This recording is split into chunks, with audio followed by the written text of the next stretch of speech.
നമസ്കാരം. ജ്യോതിഷ ചക്രയുടെ അടുത്തൊരു എപ്പിസോഡിലേക്ക് നിങ്ങൾക്ക് സ്വാഗതം. കണ്ടകശനി കൊണ്ടേ പോവൂ പറയുന്നത് വെറുതെയല്ല. ആരോഗ്യം ക്ഷയിക്കും, മനസ്സ് കൈവിടും. കണ്ടകശനി എന്നത് വളരെയധികം വെല്ലുവിളികൾ ഒരു വ്യക്തിയുടെ ജീവിതത്തിൽ വരുത്തുന്ന പ്രധാന ദോഷം തന്നെയാണ്. പലപ്പോഴും ഒരിക്കലും പ്രതീക്ഷിക്കാത്ത തരത്തിലുള്ള പ്രശ്നങ്ങളാണ് ഇവർ നേരിടേണ്ടി വരുന്നത്. വേദ ജ്യോതിഷ പ്രകാരം എല്ലാ വ്യക്തികളുടെ ജീവിതത്തിലും കണ്ടകശനി ഉണ്ടാകുന്നു. ഇത് നിങ്ങളുടെ ജീവിതത്തിൽ വളരെയധികം പ്രതിസന്ധികൾ ഉണ്ടാക്കുന്നു. വേദജ്യോതിഷത്തിൽ കണ്ടകശനി കാലഘട്ടം എന്നത് ഒരു വ്യക്തിയുടെ ചന്ദ്രരാശിയിൽ നിന്ന് ശനി 4-ാമത്തെയോ 7-ാമത്തെയോ അല്ലെങ്കിൽ 10-ാമത്തെയോ ഭാവത്തിൽ നിൽക്കുമ്പോഴാണ് ഇവരിൽ കണ്ടകശനി ആരംഭിക്കുന്നത്. ഇത് പലപ്പോഴും ശാരീരികവും മാനസികവുമായ വെല്ലുവിളികളും നിങ്ങളിൽ ഉണ്ടാക്കുന്നു. സാമ്പത്തികം, കരിയർ, ദാമ്പത്യ വെല്ലുവിളികളോടൊപ്പം ശാരീരിക മാനസിക ആരോഗ്യ പ്രശ്നങ്ങളും നിങ്ങളിൽ ശനി വിതയ്ക്കുന്നു. ശനിയുടെ പല വിധത്തിലുള്ള പ്രതിസന്ധികൾ ജീവിതത്തെ താറുമാറാക്കുകയും ചെയ്യുന്നു. കണ്ടകശനി കൊണ്ടേ പോകൂ എന്ന് പറയുന്നത് ശരിവയ്ക്കുന്ന തരത്തിലൂടെയാണ് ശനിയുടെ ദോഷഫലങ്ങൾ അനുഭവത്തിൽ വരുന്നത്. കണ്ടകശനി ബാധിക്കുന്ന അവസ്ഥയിൽ നിങ്ങൾ അറിഞ്ഞിരിക്കേണ്ട ചില കാര്യങ്ങളുണ്ട്. അതെന്തെല്ലാമാണെന്ന് നോക്കാം. ശാരീരിക വെല്ലുവിളികൾ. കണ്ടകശനി ബാധിച്ച വ്യക്തികൾക്ക് ശാരീരികമായി നിരവധി വെല്ലുവിളികൾ അനുഭവിക്കേണ്ടതായി വരുന്നു. ഈ സമയം പല വിധത്തിലുള്ള പ്രതിസന്ധികൾ ഉണ്ടാകുന്നു. കൂടാതെ ക്ഷീണം, സമ്മർദ്ദം തുടങ്ങിയ ആരോഗ്യ പ്രശ്നങ്ങൾ അനുഭവപ്പെട്ടേക്കാം. ഉടനടി പരിഹരിച്ചില്ലെങ്കിൽ ഇവ കൂടുതൽ ഗുരുതരമായ അവസ്ഥയിലേക്ക് നയിച്ചേക്കാം.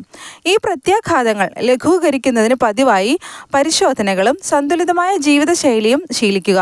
അല്ലാത്ത പക്ഷം അത് കൂടുതൽ അപകടത്തിലേക്ക് നിങ്ങളെ എത്തിക്കുന്നതായിരിക്കും. കണ്ടകശനി കൊണ്ടേ പോവൂ എന്ന ചൊല്ല് അന്വർത്ഥമാക്കുന്ന തരത്തിലാണ് കാര്യങ്ങൾ സംഭവിക്കുന്നത്. മാനസിക വെല്ലുവിളികൾ. കണ്ടകശനി കാലത്ത് മാനസികാരോഗ്യത്തെയും പലപ്പോഴും ഗുരുതരമായി നിങ്ങളെ ബാധിക്കുന്നു. ഇത് നിങ്ങളിൽ ഉത്കണ്ഠയും വിഷാദവും വർദ്ധിപ്പിക്കും. പലപ്പോഴും കാര്യങ്ങൾ കൈവിട്ടു പോകുന്ന തരത്തിലേക്ക് എത്തുന്നു. ഇത് അപകടകരമായ അവസ്ഥയെ സൂചിപ്പിക്കുന്നു. അതുകൊണ്ട് തന്നെ ശാരീരിക അസ്വസ്ഥതകൾ പോലെ തന്നെ മാനസിക ആരോഗ്യത്തെയും ബാധിക്കുന്ന അവസ്ഥയിലേക്ക് കാര്യങ്ങളെ എത്തിക്കുന്നു. പലപ്പോഴും സാധാരണമായ ആശങ്കകളാണ് നിങ്ങളുടെ മനസ്സമാധാനം കളയുന്നത്. അതിന് പരിഹാരം കാണുന്നതിന് വേണ്ടി എപ്പോഴും ശ്രദ്ധിക്കുക. നിസ്സാരമായി ഒന്നിനെയും കണക്കാക്കാത്ത കൃത്യമായി കൈകാര്യം ചെയ്യുന്നതിന് ശ്രദ്ധിക്കുന്നത് നിങ്ങളുടെ മാനസിക ആരോഗ്യത്തിന് ഗുണം ചെയ്യുന്നു. കണ്ടകശനി കാലത്ത് ആരോഗ്യകരമായ ഒരു ദിനചര്യം ഉണ്ടാക്കിയെടുക്കുക എന്നതാണ് പ്രധാനമായും ശ്രദ്ധിക്കേണ്ട കാര്യം. അതിനായി ശാരീരിക പ്രവർത്തനങ്ങളിൽ സ്ഥിരമായി ഏർപ്പെടുക. പോഷക സമൃദ്ധമായ ഭക്ഷണം കഴിക്കുക, മതിയായ വിശ്രമം ഉറപ്പാക്കുക എന്നിവ ഈ ഘട്ടവുമായി ബന്ധപ്പെട്ട സമ്മർദ്ദം കുറയ്ക്കാൻ നിങ്ങളെ സഹായിക്കുന്നു. ആരോഗ്യകരമായ പ്രത്യാഘാതങ്ങൾ മനസ്സിലാക്കുന്നത് വ്യക്തികൾ മുൻകരുതൽ നടപടികൾ എടുക്കുന്നതിന് സഹായിക്കുന്നു. പലപ്പോഴും ശാരീരികവും മാനസികവുമായ ക്ഷേമത്തിൽ ശ്രദ്ധ കേന്ദ്രീകരിക്കുന്നതിലൂടെ ഈ ജ്യോതിഷ കാലഘട്ടത്തിൽ ഉണ്ടാകുന്ന വെല്ലുവിളികളെ നന്നായി കൈകാര്യം ചെയ്യാൻ നിങ്ങൾക്ക് സാധിക്കുന്നു. കണ്ടകശനിക്ക് പരിഹാരം കാണുന്നതിന് വേണ്ടി നമുക്ക് ചില കാര്യങ്ങൾ ശ്രദ്ധിക്കാവുന്നതുമാണ്. അത് പലപ്പോഴും ജ്യോതിഷപരമായി പല വിധത്തിലുള്ള പോസിറ്റീവ് മാറ്റങ്ങളിലേക്ക് എത്തിക്കുന്നു.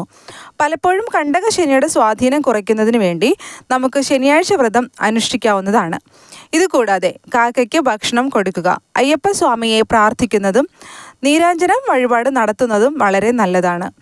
എള്ളുതിരി കത്തിക്കുന്നത് ഫലം നൽകുന്നു. ഹനുമാൻ സ്വാമിയെ പ്രാർത്ഥിക്കുന്നത് വഴി കഠിന ശനിദോഷത്തെ ഇല്ലാതാക്കാൻ സാധിക്കുന്നു.